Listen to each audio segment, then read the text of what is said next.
Hello hi welcome to my YouTube channel home science Darpan में आप सभी का वेलकम है। आई होप आप सभी बहुत बेहतर होंगे, बहुत अच्छे होंगे और आपकी स्टडी कैसी चल रही है ज़रूर बताइएगा। तो जैसे कि आप सबको पता है कि हमारी क्लास 9 की बुक हम कवर कर रहे हैं और उसमें हमारा फूड एंड न्यूट्रिशन का पार्ट चल रहा है। ठीक है, उसमें मैंने अगर अकॉर्डिंग टू यूनिट चलें तो हम 4th यूनिट में हैं और चैप्टर वाइज चलें तो हमने 13 चैप्टर कंप्लीट कर लिए हैं। ठीक है, जिन लोगों ने ये चैप्टर्स नहीं देखे हैं वो जा कर के प्लेलिस्ट में देख सकते हैं, वहाँ पर वीडियो मौजूद है। आज हम इसी सीरीज़ में स्टार्ट करने जा रहे हैं फूड एंड न्यूट्रिशन का यूनिट से 2nd चैप्टर, यानी कि अकॉर्डिंग टू चैप्टर वाइज हम 14 चैप्टर स्टार्ट करेंगे संतुलित आहार, बैलेंस डाइट के बारे में। ठीक है, तो आज हम इस चैप्टर को देखते हैं और आप लोगों की कैसी चल रही है प्रैक्टिस ज़रूर बताइएगा कमेंट बॉक्स में। और जो लोग अपकमिंग एग्ज़ाम की प्रैक्टिस करना स्टार्ट कर रहे हैं तो उनके लिए तो ये बहुत ज़्यादा बेनिफिशियल रहने वाली हैं वीडियोस, तो ज़रूर देख लीजिए। तो शुरुआत करते हैं हम प्रस्तावना से।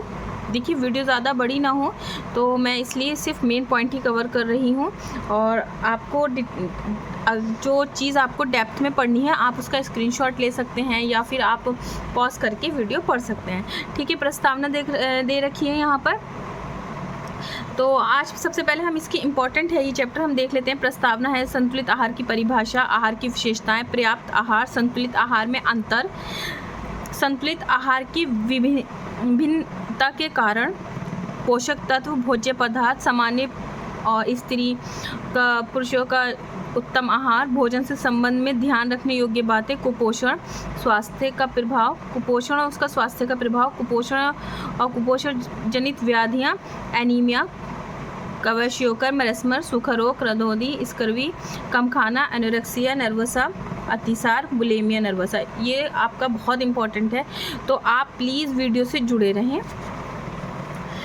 ठीक है, प्रस्तावना। मानव भूख लगने पर आहार लेता है। आहार 2 प्रकार का होता है। देखिए, आहार को यहाँ 2 प्रकार बताया, पर्याप्त और संतुलित आहार।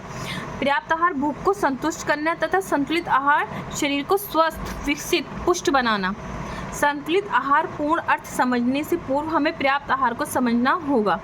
पर्याप्त आहार उसे कहते हैं, पर्याप्त आहार किसे कहते हैं देखते हैं, जो व्यक्ति की भूख शांत करने के लिए पर्याप्त हो। उदाहरण के लिए एक मजदूर को लें, वह दिन भर परिश्रम करने के पश्चात केवल इतने पैसे कमाता है कि वह केवल अपने और बच्चों का पेट भर सके, परंतु उसके आहार में विभिन्न पौष्टिक तत्व, ठीक है, प्रोटीन, वसा, विटामिन आदि लेश मात्र रहती है। उसके आहार में केवल कार्बोहाइड्रेट का पार्ट जो है वो ज़्यादा रहता है। ठीक है, देखने में उसका शरीर ठीक लगता है, उसके शरीर के कार्य करने के लिए ऊर्जा भी मिलती है और उसके शरीर की वृद्धि भी होती है, लेकिन वास्तव में देखा जाए तो उसके शरीर विभिन्न विकार से ग्रस्त हो रहता है। प्रायः उसकी आंखों में सूजन संबंधी रोग हो जाता है। इसी के कारण भोजन में विभिन्न पोषक तत्व प्राप्त नहीं हो पाते हैं। कहने का यहाँ मीनिंग ये दिखाया है कि हमें सबसे पहले दिखाया गया है कि आहार कितने प्रकार के होते हैं। तो आहार 2 प्रकार के होते हैं। ठीक है, क्लियर हो गया। उसके बाद आ जाता है कि पर्याप्त आहार, संतुलित आहार, हमें दोनों पता चल गए। उसके बाद में आ जाता है, इन्होंने मजदूर का एग्जाम्पल लिया है जो बताया गया है कि उसमें प्रोटीन, वसा जो है ऐसी जो हमारे पोषक तत्व है वो तो लेस देन रहते हैं, लेकिन कार्बोहाइड्रेट का अमाउंट ज़्यादा रहता है। ठीक है, उसके बाद में आ जाते हैं परिभाषा। ये ज़रूर इम्पॉर्टेंट है, इसको ज़रूर देख लीजिए आप। ठीक है, भारत द्वारा कृषि अनुसंधान राष्ट्रीय परिषद, ये किसके द्वारा दी गई है? संतुलित आहार वह आहार है जो मात्रा और गुण में संतुलित हो, जिसकी मात्रा भी और गुण भी दोनों में वो संतुलित हो, शारीरिक वृद्धि, विकास, कार्य, स्वास्थ्य के संरक्षण के लिए आवश्यक पोषक तत्वों को उचित मात्रा में सम्मिलित करता हो। यानी कि ये बता रहे हैं कि मात्रा और गुण में संतुलित हो, उस शरीर की वृद्धि, विकास, कार्य, स्वास्थ्य के संरक्षण के लिए जो इम्पॉर्टेंट न्यूट्रिएंट्स हैं वो उसमें विद्यमान हों। दूसरे शब्दों में संतुलित आहार वह आहार है जो सभी पोषक तत्व अर्थात प्रोटीन, कार्बोहाइड्रेट, विटामिन्स, खनिज, वसा उचित मात्रा में प्रेजेंट रहें। तो ये तो हमने देख ली है परिभाषा संतुलित आहार की। अब हम देख लेते हैं विशेषताएं।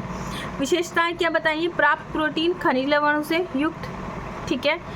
प्राप्त प्रोटीन और खनिज लवणों से युक्त सुरक्षात्मक पोषक तत्वों से, यानी कि सुरक्षात्मक पोषक तत्व कौन से, जो हमारे सारे वाइटामिन है वो प्रेजेंट हो। उसके बाद पर्याप्त ऊर्जा, कि हमें कितनी ऊर्जा चाहिए, ठीक है।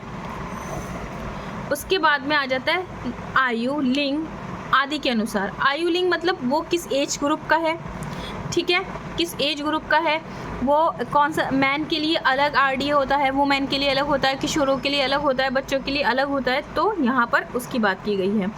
भोजन द्वारा प्राप्त ऊर्जा को एक इकाई द्वारा नापा जाता है जिसे कैलोरी कहते हैं। कैलोरी गर्मी की वह इकाई जो 1 लीटर जल के ताप 1 सेंटीग्रेड तक बढ़ा देता है। ये इम्पॉर्टेंट है, ये PYQ भी है, आप इसको ज़रूर अपनी नोट्स में मेंशन कर लें, और इससे FYQ भी बन सकता है, यानी कि फ्यूचर बेस्ड क्वेश्चन भी बन सकता है,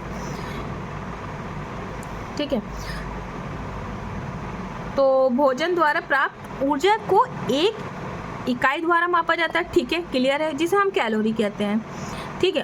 कैलोरी गर्मी की वह इकाई है जो 1 लीटर जल को के ताप को 1 सेंटीग्रेड तक बढ़ा देता है, वही जो है आपकी कैलोरी है।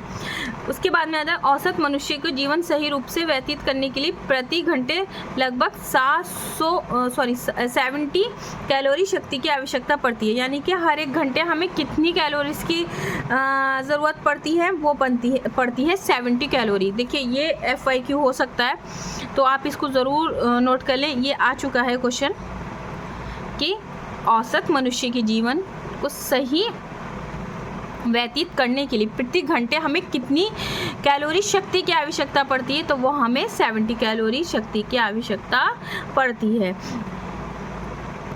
इस प्रकार एक व्यक्ति को 1800 कैलोरी शक्ति चाहिए पूरे दिन की बताई गई है। नारी को पुरुष की अपेक्षा कम कैलोरी की आवश्यकता पड़ती है। नारी को 1500 कैलोरी, यानी कि वुमेन्स के लिए 1500 बता रहे हैं, और जो आपका मैन है उनके लिए ये बता रहे हैं आपको 1800 कैलोरी, ठीक है। ये RDA है आपका 2010 के अकॉर्डिंग। अगर 2020 के अकॉर्डिंग देखेंगे तो वो डिफरेंट है, तो उसके बारे में अगर हम बात करें तो वो अलग उसके आंकड़े हैं, ठीक है, जो मैं आपके साथ डिस्कस करती हूँ, ठीक है। फिर आयु अनुसार भिन्न भिन्न अवस्था वालों के लिए भिन्न भिन्न है, कि इस एज ग्रुप के लिए अलग होगा और अलग एज ग्रुप के लिए अलग अलग होगा। देखें यहाँ 1 वर्ष, 2 वर्ष, 3 वर्ष, सबके लिए अलग अलग बताया गया है। तो यहाँ पे सब एज ग्रुप के लिए अलग अलग बताया गया है।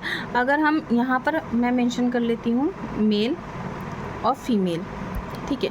मेल के लिए देखिए यहाँ सेडेंट्री, मॉडरेट और हैवी।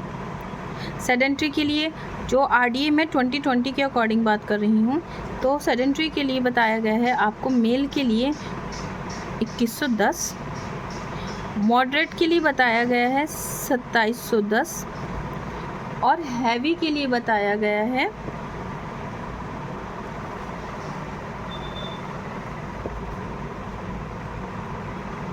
110। इसके बाद बात आ जाती है फीमेल की, तो 1660 है और 2130। उसके बाद में आ जाता है हैवी के लिए 2720, ठीक है। तो ये बात की गई है RDA 2020 के अकॉर्डिंग, ठीक है। अब हम जो आपकी गर्भवती हैं और जो स्तनपान कराने वाले की जो वुमेन्स हैं, यानी कि लैक्टेटिंग वुमेन्स के लिए अलग से 55 + 10 kg वेट के अकॉर्डिंग प्लस किया गया है। 10 kg उनका वेट है, ठीक है, वेट है। और उसके बाद में अगर हम बात करें तो प्रेग्नेंट के लिए आपको क्या 300 कैलोरीज प्लस करनी है, जो उनका डाइटरी प्लान है, और लैक्टेटिंग वुमेन के लिए 600 कैलोरीज, ठीक है। तो यहाँ हम आ गए। उसके बाद में नेक्स्ट हम करते हैं पर्याप्त आहार तथा संतुलित आहार में अंतर। ये इन्होंने इंडेक्स दी है शरीर पोषक में संतुलित आहार का कार्य, जैसे आटा, आटे से बने पदार्थ, मांस, मछली, दूध, दही के, उसके बाद में मांस, मछली, दूध, दही, दालें, अन्न, मेवे, मछली, दूध, अंडा, मांस, अम्ल वाले यानी कि सिट्रिक फ्रूट्स, ये यहाँ पर मेंशन है, आप स्क्रीनशॉट ले करके पढ़ सकते हैं। ठीक है, फिर हम यहाँ देखते हैं पर्याप्त आहार का तात्पर्य ऐसे भोज्य पदार्थ से है जो मात्रा में पर्याप्त हो, जिससे मनुष्य की तृप्ति भी हो, शरीर भार में भी कम न हो, परंतु ऐसे आहार में सभी पोषक तत्व प्राप्त नहीं प्राप्त होते। संतुलित भोजन वह है जिसके सेवन से सभी आवश्यक तत्वों की प्राप्त कर अपनी भूख को भी पूर्ण रूप से मिटा लेते हैं। ठीक है, ये यहाँ पर इंडेक्स दी हुई है कि किसमें कितना है, या आप इसको स्क्रीनशॉट लेकर या पॉज करके पढ़ सकते हैं। इसके बाद आ जाते हैं कारक। ठीक है, कारक में हम देखते हैं विभिन्न व्यक्तियों के लिए विभिन्न प्रकार के भोज्य पदार्थ, विभिन्न प्रकार के भोजन की मात्रा होनी चाहिए। ये विभिन्न नियमों से स्पष्ट है: आयु, जलवायु, लिंग, परिश्रम, स्वास्थ्य और विशेष अवस्थाएं। अब आयु देखेंगे हम तो हर एज ग्रुप के लिए अलग अलग डिज़ायर होती हैं। अपनी आयु के अनुसार भोजन की विभिन्न आवश्यकताएं होती हैं। बाल्यावस्था में जब शरीर बढ़ता है तब बालक को वसा और प्रोटीन की अधिक मात्रा चाहिए। ठीक है, उसके बाद वृद्ध जो अवस्था आ जाती है उसमें पाचन शक्ति कमज़ोर हो जाती है, तो उस अकॉर्डिंग हमें अलग भोजन चाहिए, मतलब लाइट भोजन चाहिए जो हम इजीली डाइजेस्ट कर सकें। उसके बाद जलवायु में देख लेते हैं। ठंडे देशों में गर्म प्रदेशों के अपेक्षा ताप का अधिक उपयोग अधिक होता है। अतः ये निश्चित है कि गर्म देशों की अपेक्षा ठंडे देशों में रहने वाले व्यक्ति अधिक मात्रा में भोजन करना चाहेंगे। गर्मी जब अधिक पड़ती है तब मनुष्य को भूख भी कम लगती है, जिसके कारण वो हल्का भोजन लेता है। सर्दियों में भूख अधिक लगती है, इसलिए वो गरिष्ठ भोजन लेता है। ठीक है, उसके बाद आ जाते हैं लिंग। पुरुषों की अपेक्षा नारी को कम भोजन की आवश्यकता होती है। पुरुष चूँकि भार से अधिक तथा लंबे होते हैं तो उनको जाहिर सी बात है अधिक भोजन चाहिए होगा। ठीक है, नारी की अपेक्षा परिश्रम, कुछ व्यक्ति शारीरिक करते हैं, कुछ मानसिक करते हैं। ठीक है, दोनों प्रकार के व्यक्ति को भोजन की मात्रा में अंतर होता है। शारीरिक करने वालों को अधिक गर्मी और शक्ति का ह्रास होगा। जाहिर सी बात है कि जब वो ज़्यादा हैवी वर्क करेंगे तो उनको ज़्यादा एनर्जी की भी ज़रूरत पड़ेगी और उनकी जो है एनर्जी भी ज़्यादा से ज़्यादा कंज्यूम होगी, तो इसकी पूर्ति के लिए उन्हें अधिक भोजन चाहिए, और जिसमें ज़्यादातर कार्बोहाइड्रेट की मात्रा अधिक हो। इसके विपरीत जो मेंटल वर्क करते हैं, जैसे मानसिक कार्य करते हैं, जैसे लाइक आप हम लोग बैठने का सिटिंग वर्क होता है, या कंप्यूटर पर करने वाले जिनको ज़्यादा सिटिंग वर्क होता है उनके लिए कम जो है वो भोजन की आवश्यकता होती है, और श्वेतसार की अपेक्षा उन्हें प्रोटीन चाहिए। ठीक है, ये अकॉर्डिंग टू शारीरिक और मानसिक कार्य करने वालों के अकॉर्डिंग है। स्वास्थ्य, व्यक्ति के स्वास्थ्य भी पौष्टिक तत्व की आवश्यकता को प्रभावित करता है। स्वस्थ व्यक्तियों को अधिक पौष्टिक तत्व की आवश्यकता होती है, क्योंकि अस्वस्थ व्यक्तियों को अधिक क्रियाशील होते हैं। अस्वस्थ व्यक्तियों को पाचन शक्ति क्षीण होने के कारण उनके तरल अर्धतरल आहार की आवश्यकता पड़ती है, यानी कि तरल और अर्धतरल। फिर विशेष अवस्थाएं हैं, जैसे लैक्टेटिंग वुमेन, प्रेग्नेंट वुमेन। ठीक है, रोग में ऑपरेशन के बाद अलग अलग तरह के भोजन रिक्वायरमेंट की आवश्यकता, यानी कि फूड रिक्वायरमेंट की आवश्यकता पड़ती है। ठीक है, यहाँ पर दे रखा है। उसके बाद में हम देख लेते हैं कि भोजन प्राप्ति के लिए निम्नलिखित बातों का ध्यान रखना चाहिए। भोजन की समस्त तत्व प्रोटीन है, कार्बोहाइड्रेट है, फैट है, लवण है, विटामिन है, सभी की मात्रा अकॉर्डिंग टू जो है ज़रूरत होनी चाहिए, आवश्यकता के अनुसार होनी चाहिए। भोजन को भली भांति उबालकर पकाकर खाना चाहिए। अधिक तले पदार्थ पाचन शक्ति को कमज़ोर बनाते हैं। ये ध्यान रखना चाहिए कि भोजन भली भांति परोसा जाए। साफ बर्तन न होने पर भी खाने वाले की रुचि समाप्त हो जाती है और उचित पोषण नहीं मिल पाता है। ठीक है, उसके बाद में पोषक तत्व व भोज्य पदार्थ यहाँ दे रखे हैं। ठीक है, आप इनको पढ़ सकते हैं। बालकों के लिए यहाँ अलग दिया है। ठीक है, और विद्यार्थी तथा बौद्धिक कार्य करने वालों के लिए अलग से तालिका दी हुई है। किशोरावस्था में और पूर्ण। ये RD 2010 के अकॉर्डिंग है, हमें इसको अपडेट देखना है तो आप इसे गूगल पर सर्च कर सकते हैं। यहाँ से स्क्रीनशॉट लेकर के आप जो गूगल में है उसके अकॉर्डिंग उसको देख सकते हैं, ठीक है। उसके बाद में हम आ जाते हैं, ये हमारा यहाँ उत्तम आहार दे रखा हुआ है यहाँ पर कि कौन सा उत्तम आहार है, ठीक है। भोजन के संबंध में ध्यान रखने योग्य बातें हैं, ठीक है। तो हम थोड़ा सा इसमें देख लेते हैं कि इम्पोर्टेंट के अनेक वैज्ञानिकों द्वारा विधानों ने प्रयोग द्वारा पता लगाया कि ये स्वास्थ्य के लिए मिश्रित आहार सबसे बेस्ट है। अब प्रश्न उठता है कि मिश्रित आहार किसे कहते हैं। मिश्रित आहार उस भोजन या आहार को कहते हैं जिसमें प्रोटीन, स्नेह, कार्ब, खनिज लवण, विटामिन्स उचित मात्रा में उपस्थित हों। ये आपका मिश्रित आहार है। शरीर के सभी अंगों और अंशों को शक्ति देने के लिए भोजन के पांचों तत्वों की आवश्यकता होती है। संसार के सभी जाति के लोगों को भोजन में विभिन्न तत्वों की भिन्न भिन्न मात्रा में आवश्यकता होती है। जिस वर्ग या जाति के लोग अधिक शारीरिक कार्य करते हैं उन्हें भोजन में अधिक कार्बोहाइड्रेट की ज़रूरत पड़ती है, और जो मानसिक कार्य करते हैं उन्हें प्रोटीन की ज़रूरत पड़ती है। ये अभी हमने पीछे देखा है। साथ ही साथ हमें खनिज लवण भी चाहिए और विटामिन्स भी चाहिए, ठीक है। किसी एक आहार को अनेक व्यक्तियों के लिए उत्तम आहार नहीं कहा जा सकता। सभी के आहार ऊपर लिखे तत्वों की मात्रा में भिन्न भिन्न होंगे। सभी के आवश्यक तत्वों की परिपूर्ण, ताज़ा, गर्म, स्वादिष्ट, हल्का पौष्टिक आहार उत्तम आहार कहा जाता है, ठीक है। उसके बाद में थोड़ी सी देख लेते हैं ध्यान रखने योग्य बातें।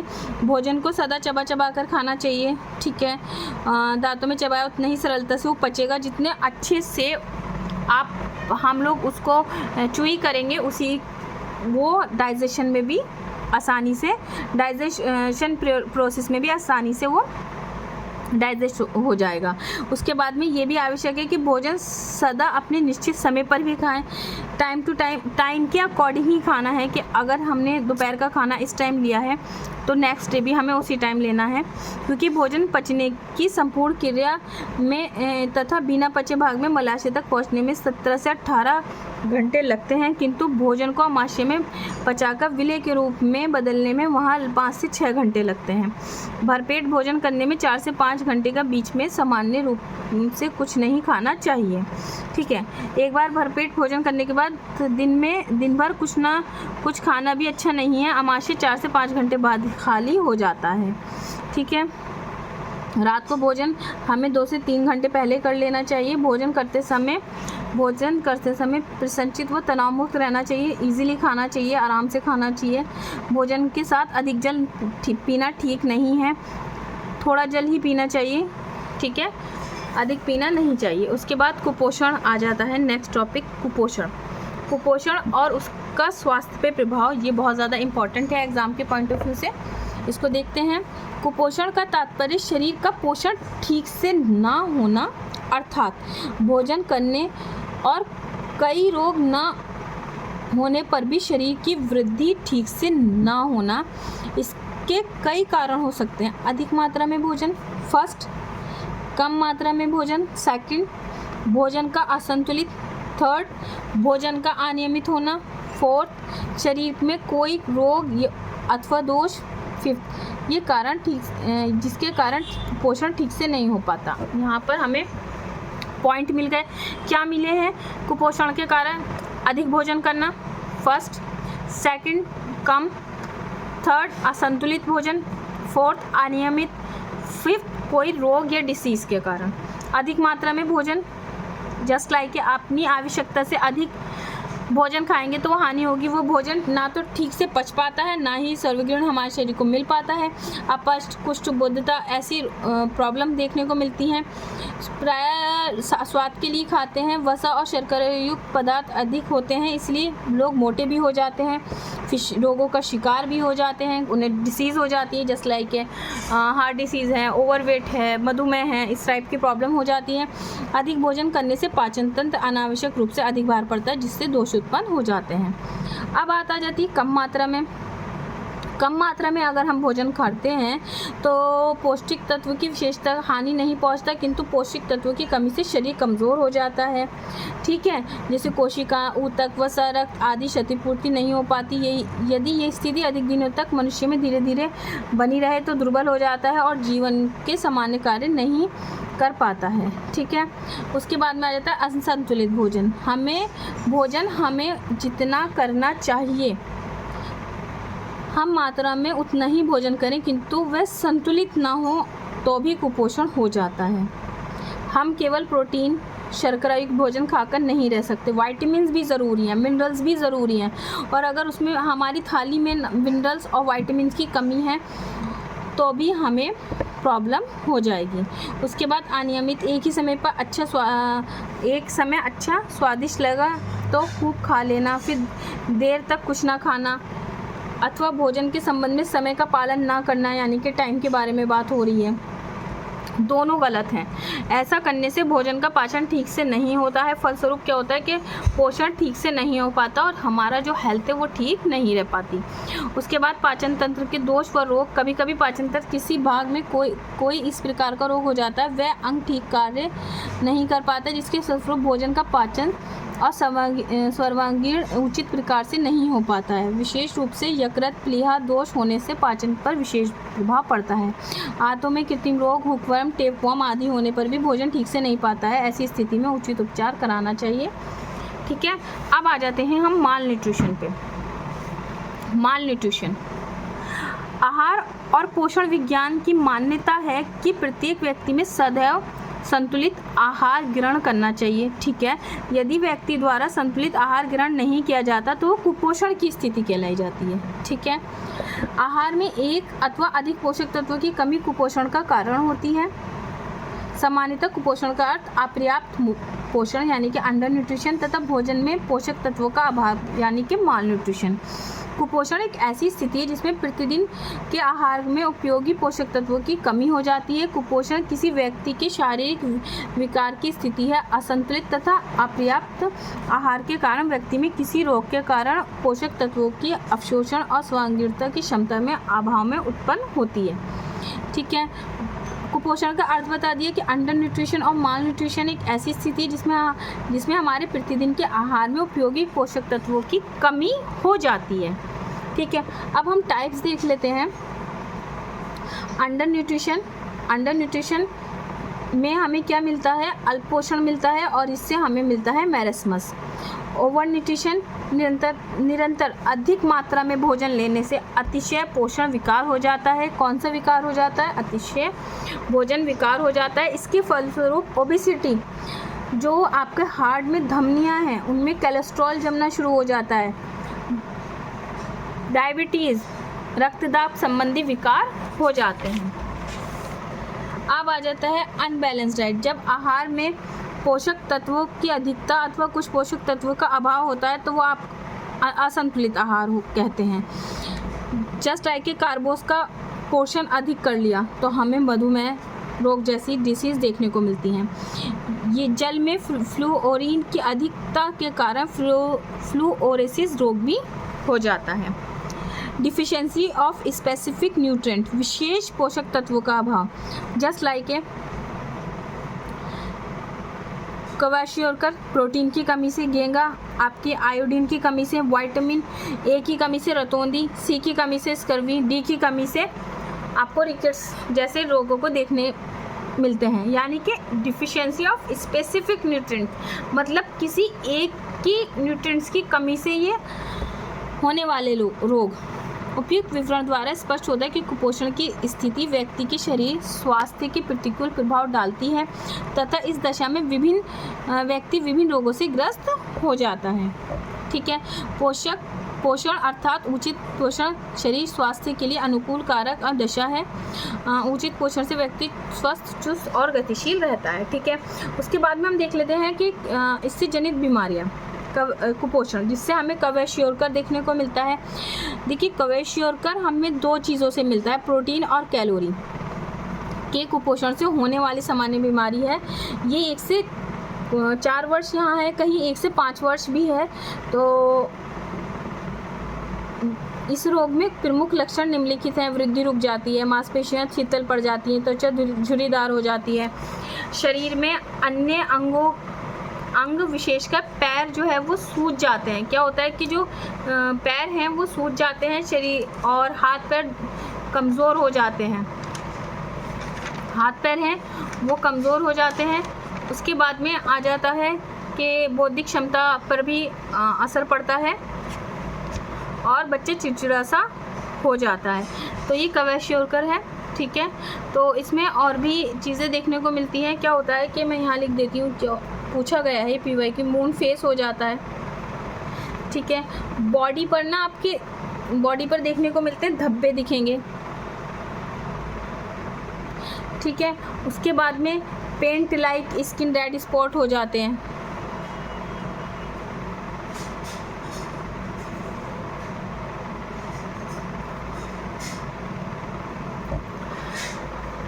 ये चीज़ें ऐसी हैं जो हमें इसमें देखने को मिलती है।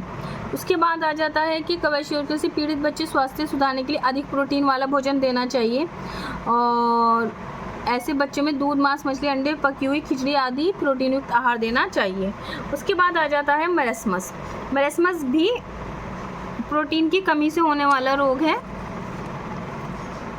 देखिए यहाँ इन्होंने दे रखा है कि क्वेश्योरकर प्रोटीन और कैलोरी नहीं, क्वेश्योरकर प्रोटीन और कैलोरी नहीं, प्रोटीन और फैट की कमी से होने वाला, फैट की कमी से, ये सिर्फ प्रोटीन की कमी से होने वाला रोग है क्वेश्योरकर, ठीक है। और ये मैरस्मस प्रोटीन प्लस फैट की कमी से, और ये होता भी किसे है, ये होता है 1 मंथ से 6 to 12 मंथ के बीच में होता है, होने वाला रोग है, ठीक है। तो क्या होता है कि प्रोटीन और फैट दोनों की कमी हो जाती है, शरीर की वृद्धि रुक जाती है, मस्तिष्क का भार कम हो जाता है, वजन तेज़ी से गिरता है, दुर्बल हो जाता है, मांसपेशियां निष्ठ होने लगती है, कंकाल मात्र हो जाता है, रोग निरोधक क्षमता कम हो जाती है, मानसिक विकास रुक जाता है, ठीक है। भोजन पाचन ठीक प्रकार से नहीं होता। त्वचा के नीचे का जो फैट होता है ना, इसमें जो स्किन के नीचे का फैट होता है,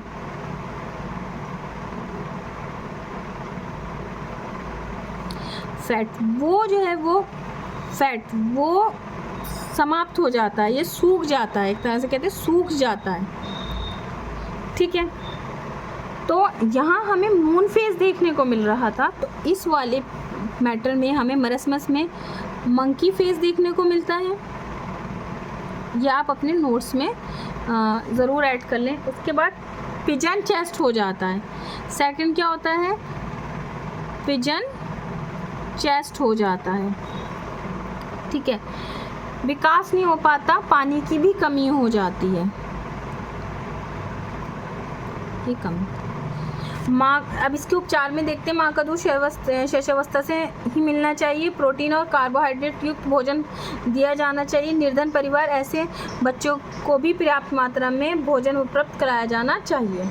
अब आ जाते हैं रतौंधी। ये आपको पता है विटामिन ए से रिलेटेड है, आप इसको पॉज करके पढ़ सकते हैं। उसके बाद में एनीमिया के बारे में बात हो रही है, जो कि आयरन से रिलेटेड है। हीमोग्लोबिन कम होने लगता है तो हमें एनीमिया हो जाता है। इस स्पष्टीकरण के अनुसार हीमोग्लोबिन की मात्रा 14 मिलीग्राम 100 मिली रक्त से कम होती है तो एनीमिया का शिकार हो जाता है।